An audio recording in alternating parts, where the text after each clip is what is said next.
What is going on, YouTube family? I am on my way to go pick up a customer,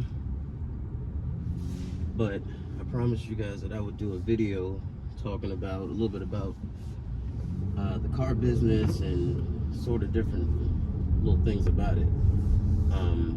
First off, at the next stop sign, turn left onto 2. Right, so you don't say nothing else. Okay, cool. And this is a business that, if you are thinking about getting into it, always remain teachable, always remain coachable. It is, especially when you first start out, it is better to just tell the customer that you don't know rather than to try to make something up. You'll gain people's respect by being honest. If you don't know something, don't try to BS somebody. That's the wrong way to go about it. Be human enough to say, ma'am, sir, I honestly don't know. I'm just starting out, just getting into it. But I will find out for you. That's something that I'll do. We'll find out together. Something like that. So you definitely want to be as empathetic as possible when you're in this sort of business. Now, I make all sorts of videos and joke and say all types of crazy stuff, but I wouldn't be in this business and I wouldn't have been successful in it, especially this long, if I didn't like people. So you definitely want to be a people person, or you want to be good at faking it, because people can tell when you feel like being at work versus when you don't feel like being at work. You don't want to be bothered. You don't want them talking to you. People can feel that sort of energy.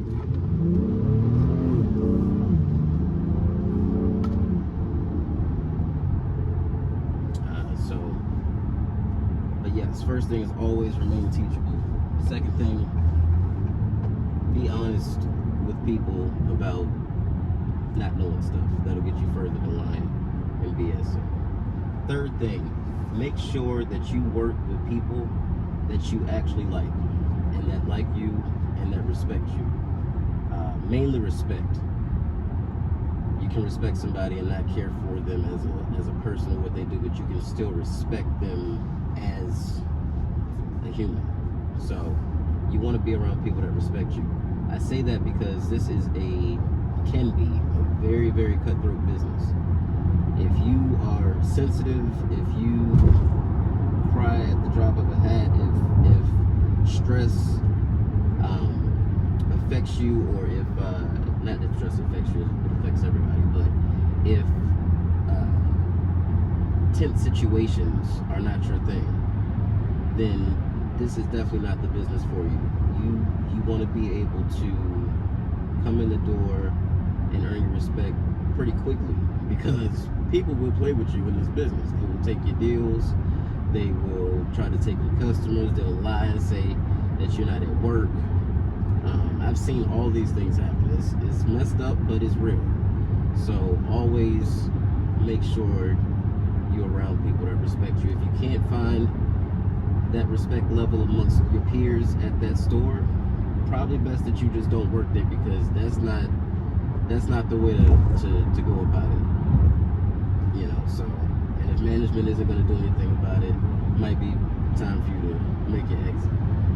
Now, again, don't come in this business being sensitive, wearing your heart on your sleeve. You can't. It's never going to benefit you. So you got to have thick skin. You got to be able to, because customers are or can be very passive aggressive. Like, they just want to see if you will react at all. So if you're going to be trying to get into the car dealership world and you want to get into sales, you're going to want to start out with some sort of customer base if you can. So that means a lot of self-promotion, self-marketing. You're going to want to let all your friends and family know that you sell cars. And just so you know, I've been in this business now for 9 years. And I fell into this industry literally by accident. I was sitting at a Red Lobster. Anybody that is from that Branch Avenue area, all the way, all of that, Big Cat on Branch Avenue. Y'all know what that's talking about. Y'all know what that is. But I started working at Dark Cars in Marlow Heights. And the only reason I even went over there in the first place was because I was at dinner at Red Lobster with, at the time, was my friend. And now she's my wife. So that just goes to show you how life comes full circle. And she's the one that dragged me over there to the dealership because she wanted to go look at the time, the new Challenger. So we went over there and I was talking to her about it. This guy named Antoine came out. Shout out to Antoine. He came out, and he's the reason really that I'm in the business. He came and heard me talking to my friend at the time, wife now, and he was like, "Man, you know more about this car than I do." I'm looking at him, all of 17 years old, like, damn, that's tough, because you working, like, why don't you know these things? But he was like, man, how old are you? I was like, 17. He said, when you turn 18. I said, April, the following year. And Taurus gang, yeah, Taurus, big Taurus energy, y'all know what's going on. But yeah, so after I graduated in May, I had a job in June, and I've been in this business now. This is my 9th year.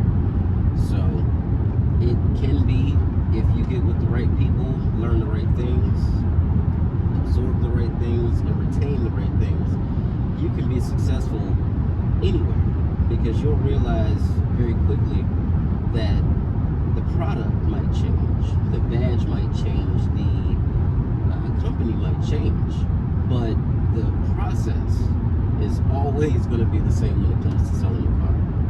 So you want to pick those things up relatively quickly, and if you're going to be getting into this business, you're going to want to find a store that is family oriented.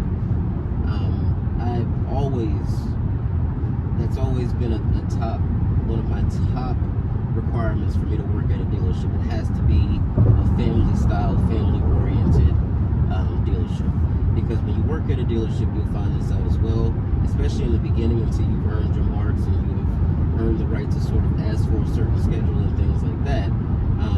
You're going to be there pretty much every day and almost all day, especially if you're a green pea. That's what, if you knew, you're definitely going to be in there for a while.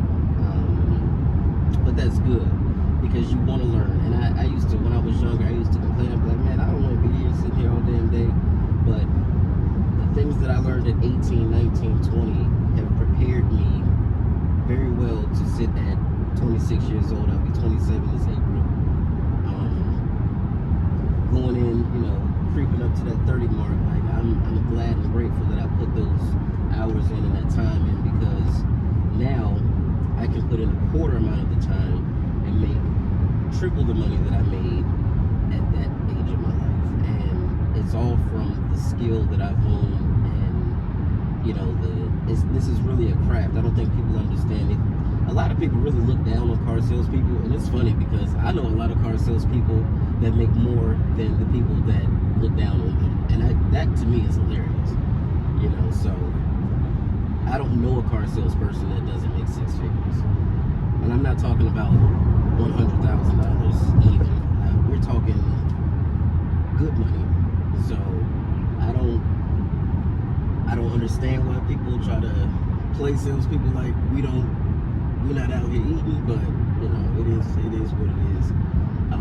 But if you get into business, understand that you are going to want to have a poker face. No matter what somebody is saying to you, no matter what their intentions are, if you're sitting across from somebody, they should be able to read absolutely nothing, right? You want them to, especially if you're in your back and forth or you're negotiating or whatever, you always want to keep, even if you're getting annoyed, you're getting aggravated, you want to make sure that you're still portraying that you want them there. You want to earn their business. That's always your goal. Now, if somebody's just being downright outrageous, ridiculous, unreasonable, listen, I'm not the one to tell you not to, do whatever. Listen, some people they go too far. People like to egg you on. They like to just keep poking and poking and poking. You know, if you end up in a situation like that, and you know when that's gonna happen to you, it's gonna happen to you when you have a husband and a wife who come in, and the wife is the one that's actually buying the car. She's providing the financing, and it's her credit. It's going under her name, right? It's all her. But the husband is gonna have a whole lot to say, right? He's gonna be the asshole in the situation, not the wife. So in those types of situations, what I do is, oh, this is horrible, but it's true. I'll just play on that. If you mad, you're gonna be big mad by the time you leave with me, and your wife is gonna be smiling ear to ear, and you're gonna be pissed because you're gonna be like, how dare you take his side? I've seen it happen. Nobody's taking sides. You're just being, and she's over it, and it's her car and her money, and you don't have anything to do with it. And that's what's a lot of the time it's an ego trip. It's that sort of thing. But you're not a therapist. That's not what you're there for. So if they start to give you pressure, the husbands, I'm a mirror. I'm giving you what you giving me, and it's gonna be just that. I don't sugarcoat when it comes to that. But you got to get to that point. You shouldn't just be combative just to be combative. Another thing, make sure that if you have anything going on, that, like I said, you work in a place where you can call one of your coworkers and say, hey, Mr. Jones is coming in at 5. I'm not going to be there. Can you look out for me and deliver the car? Now, what that means is I'm not going to go behind your back and go to the manager and say, hey, man, I need half that deal, man. We've already had a discussion. You asked me for a favor. So that means when I'm out next Friday and Miss Clark comes in at 3 o'clock, I'm going to need you to handle that for me, and I don't need you trying to bite off my deal. It's an understanding. It's a mutual respect.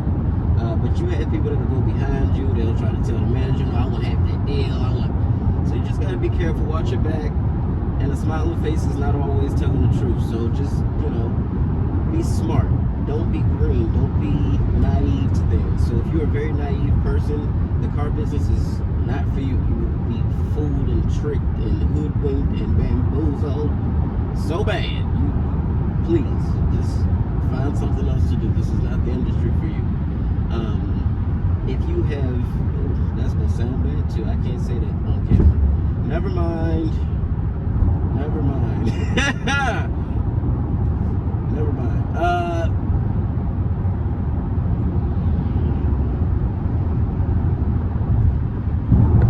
If you have ever sold anything, I'll put it that way, you are probably good for the car business. Now, whether you were a pharmacist or a baker or you made jewelry, whatever it is, if you've ever sold anything and were successful with it, the car business might actually be for you.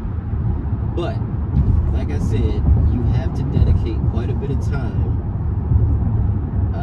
to really hone your craft.